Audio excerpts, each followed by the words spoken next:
전해드린 대로 윤석열 대통령이 유인천 전 문화체육부 관광부 장관을 문화특보에 임명할 예정입니다. 두 분과 함께 정치권 소식을 자세하게 짚어보도록 하겠습니다. 정호균 전 새누리당 의원 그리고 김정욱 전 민주연구원 부원장 나오셨습니다. 안녕하세요. 안녕하세요. 자, 먼저 지난 2008년이었죠. 유인천 전 장관이 문체부 장관으로 재직할 당시 모습을 보고 오겠습니다. 국민의 기대에 부응하는 문화행정을 펴나가는데 최선을 다하겠다는 말씀을 드립니다. 오늘 국정감사에서 우리 부가 추진해온 일들에 대하여 잘한 것을 격려해 주시고 부족하거나 잘못된 것은 자, 이 유인천 전 장관은 이제 배우고 그리고 또 이명박 정부 시절 초대 문화체육부 장관을 지낸 것으로 알려져 있습니다. 잘 알려져 있습니다. 자, 그런데 이번에 이제 특보로 임명이 다시 되는 건데, 자, 이 임명은 좀 어떻게 해석을 하십니까?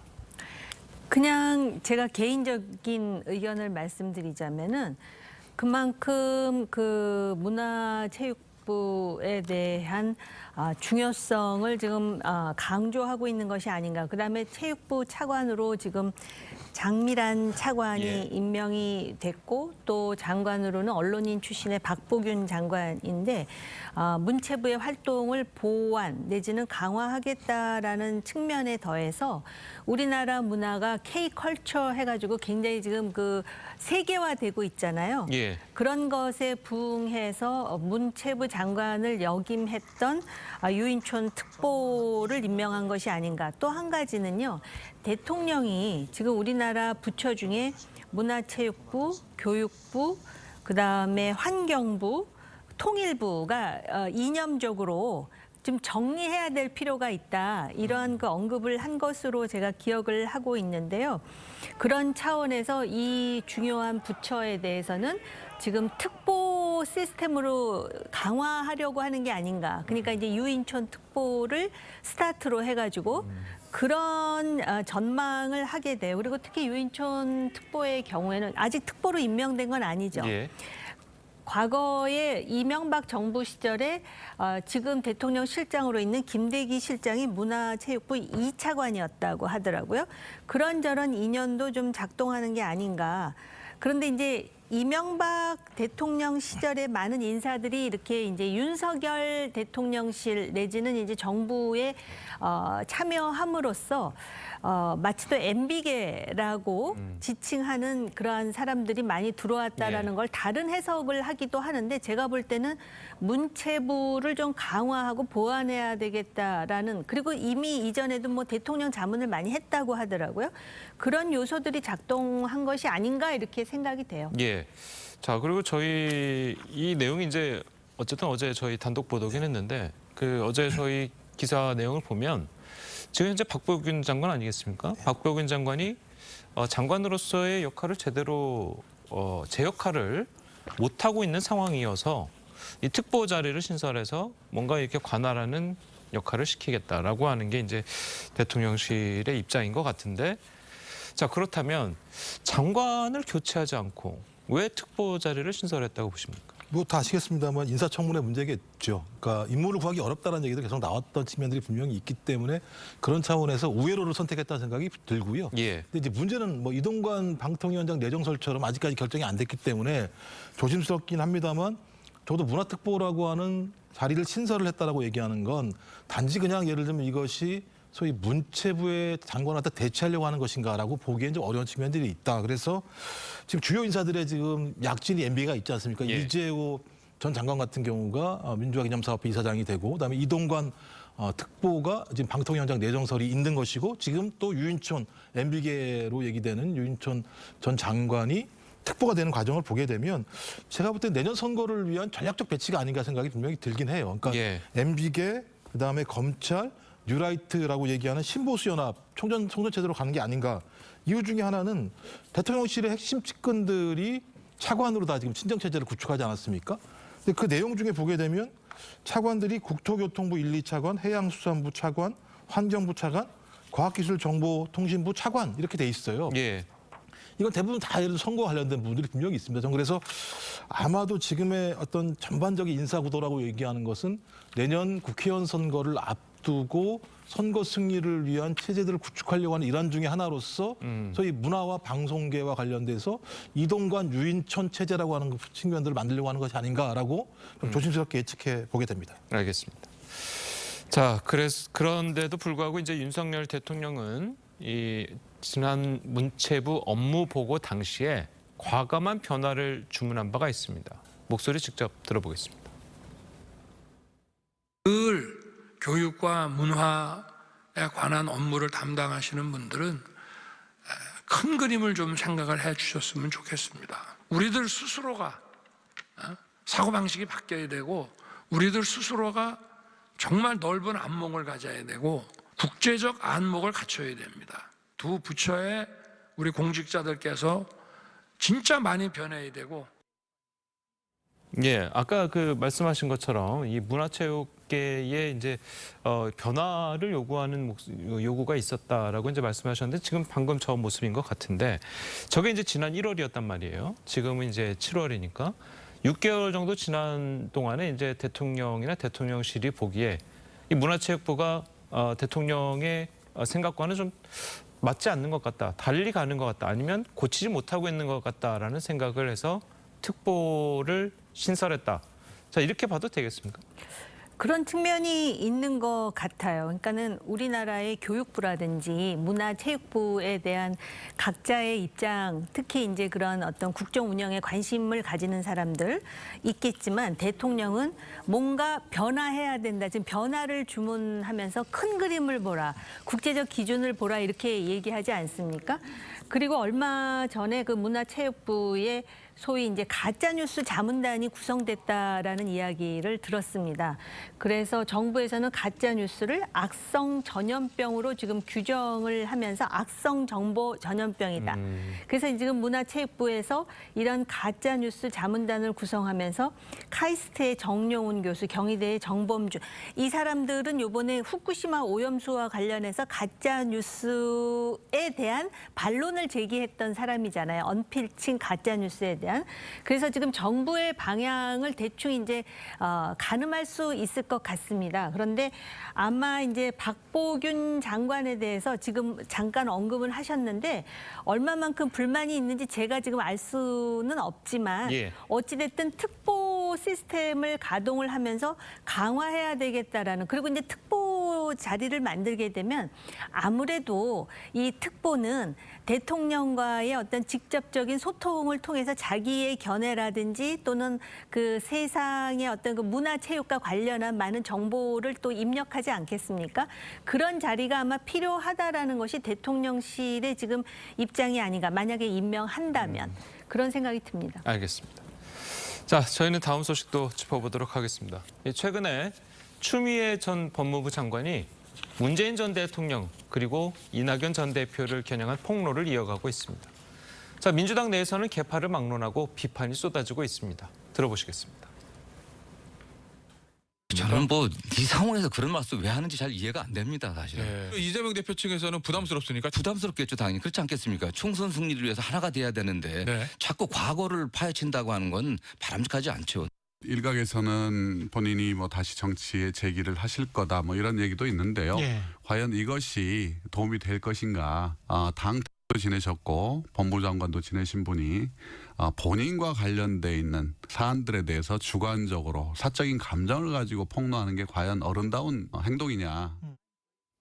예, 지금 뭐 좀 들으셨는데 이 추미애 전 장관의 이런 발언과 이 최근의 행보가 이재명 대표 측의 총선을 위한 이재명 대표 측의 줄대기를 하는 것이다라는 이야기를 하시는 분들이 많거든요. 저는 좀 이해하기는 어려워요. 이렇게 해서 이재명 당대표에게 도움이 되는 게 뭐가 있을까? 왜냐하면 지금 이재명이라고 하는 정치인은 당대표입니다. 당대표라고 얘기하는 것은 당의 예를 들면 갈등들을 봉합해서 리더십을 가지고 앞으로 나가야 되는 거거든요. 근데 추미애 전 장관의 발언 내용들 같은 경우는 당의 어떤 분란, 갈등이라는 부분들을 만들어내는 거예요. 예. 그렇다면 이게 이재명 당대표에게 도움이 될 하등의 이유가 없는 거죠. 핵심적 내용은 전직 대통령에 대해서 자신에 대한 어떤 해임에 대해서, 경질에 대해서 상당히 문제가 많았다고 제기하는 것이고, 또 전직 당대표인 이낙연 당대표까지도 문제 제기하는 거라면 당을 사분을 지키는 거 아니겠습니까? 그런데 그 사분오열시키는 정치인을 이재명 당대표가 자기의 측근으로 생각을 한다? 전 이건 제가 볼 때는 매우 문제가 많다는 생각이 들기 때문에 그래서 아마 가장 이재명 당대표가 친하다고 얘기하는 정성호 의원 같은 경우도 도움이 안 된다. 이런 발언을 하지 마라. 지금은 당 내부의 분란보다는 소위 후쿠시마 오염수부터 시작되고 있는 현 정부의 실정에 맞서서 단합해서 싸우는 게 중요하다라고 얘기하는 측면들이 분명히 있습니다. 저는 추미애 전 장관이 과거에 본인은 해임이 되고 윤석열 검찰총장은 해임이 안 된 상황에 대한 나름대로 서운함이 있다고 생각이 들어요. 그리고 전 당연히 추미애 전 장관이 해임돼야 된다면 같은 갈등을 겪게 만들었던 윤석열 검찰총장에 대해서도 거기에 동일한 잣대를 대야 된다고 생각을 해요. 근데 그 부분과 관련해서는 대통령의 정치적 판단의 문제이기 때문에 지금에 와서 이 문제를 제기하는 것이 어떤 의미가 있는 것인지에 대해서 좀 본인 스스로가 좀 반문할 필요가 있을 것 같고요.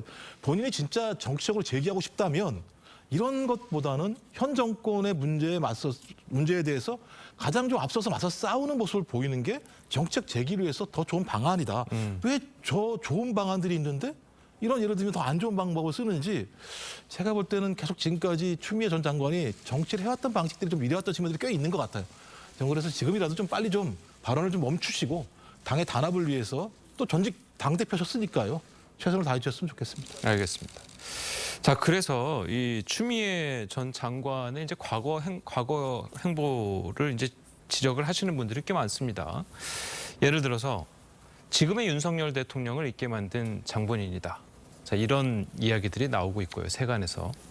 그리고 두 번째로는 드루킹 특검으로 이제 김경수 전 지사, 이 야권의 상당한 정치적 거물인 김경수 전 지사를 낙마시킨 것도 결국 시작은 추미애 전 장관이었다. 자, 이런 것 때문에 국민의힘에서는 추미애 전 장관이 총선에 나온다면 그래, 우리는 좋다라고 하는 분위기라고 또 이야기를 듣고 있거든요. 어떻습니까? 그러니까는 추미애 전 장관이 지금 그 문재인 정권을 비판하고 있지만 드루킹 같은 경우에는 완전히 헛발질을 한 거잖아요. 그렇다고 해서 김경수 지사가 그러면은 잘못이 없느냐? 물론 있는데 추미애라는 그 연결고리를 통해서 그게 확인이 된 거지 않습니까? 그러다 보니까는 아마 국민의힘에서는 추미애 나오면 땡큐다. 뭐 그런 이제 조롱 섞인 주장을 하는 것 같은데요. 추미애 전 장관의 입장에서 생각하면은 조금 전에 김 교수 얘기하셨듯이 추윤 갈등에서 왜 내 편을 안 들어줘 갖고 내가 마치도 윤석열 대통령을 띄운 사람으로 지금 그렇게 마녀 사냥을 하느냐 당내에서 그런 원망에 더해가지고 이런 생각도 있는 것 같아요. 지금 이 상황에서 내년 총선에 빨리 정치권에 진입하기 위해서는 민주당의 소위 개딸들이라고 하는 극성 지지자들의 마음을 사로잡는 것이 지금 당내에 쉽게 진입하는 방법이다라고 생각한 게 아닌가. 그러면서 지금 나를 이렇게 비난하지만 정치는 이렇게 하는 거야 라면서 지금 보여주려고 하는 게 아닌가 이런 생각이 들고요. 이재명 대표 측 입장에서는 정성호 의원을 통해서 이것이 매우 부담스럽고 곤혹스럽다라는 표출을 하지만 또 그 이재명 갤러리라고 하는 DC 인사이드 또 내지는 그 제명인의 마을 같은 데서는 추미애를 보호해 주자. 이재명을 대통령 만든 다음엔 추미애 만들어야 된다. 뭐 이런 식의 지지를 하지 않습니까? 그런 걸 봐서는 이재명 대표도 지금 이중 플레이를 하는 거다라는 생각도 듭니다. 그러니까 정성호를 통해서는 이런 상황은 당내 통합을 위해서 매우 곤혹스럽다라고 이야기를 하는 듯하지만 실제로는 이낙연 내지는 이낙연계를 정리할 수 있는 가장 쉬운 방법이 추미애를 통해서 하면은 간단할 수도 있다라는 생각을 하지 않겠습니까? 물론 어디까지나 개인 생각이고요. 그다음에 드루킹 같은 경우는 사실은 그때 그 추미애 대표를 막 이렇게 뭐라 그럴까 옆에서 이렇게 푸시했던 사람은 김어준 같은 스피커였어요. 그래서 당시에 마치도 우파 댓글러들이 네이버라든지 이런 것을 통해 가지고 당시 동계올림픽이라든지 방해를 하려고 그런다 그러면서 사실은 우파 네이버 댓글러들을 색출하기 위해서 들어갔는데 알고 봤더니 민주당의 당원이기도 한 드루킹 멤버들이었잖아요. 예. 이 사람들은 왜 그랬느냐? 사실은 대선에 승리해서 뭔가를 챙겨줄 줄 알았더니 잘 안 챙겨줘서 홧김에 그랬다는 거 아닙니까? 쉽게 말씀드리면. 근데 그 상황을 조장한 게 바로 추미애 대표라는 점에서 민주당 내에서 아직도 원망이 많죠. 그런데 이제 이러한 상황이 과연 그 내년 총선에 얼마만큼 국민의힘에 도움을 줄지는 모르겠지만 추미애라든지 또는 이낙연 대표의 귀국으로 당내에 이러한 상황이 만들어지는 것이 국민의힘에게는 썩 부정적이지는 않다고 판단을 하는 것 같습니다. 예. 사실 이 추미애 전 장관 같은 경우에는 이제 과거에 그 분당 사태 때 추다르크라고 불리면서 이제 민주당에 남아서 끝까지 남아서 이제 선거를 이끌었던 그런 걸로 이제 기억하시는 분들이 꽤 많으실 텐데 자 지금의 이런 모습 때문에 민주당 내에서는 상당히 당황하는 분들도 좀 계실 것 같아요.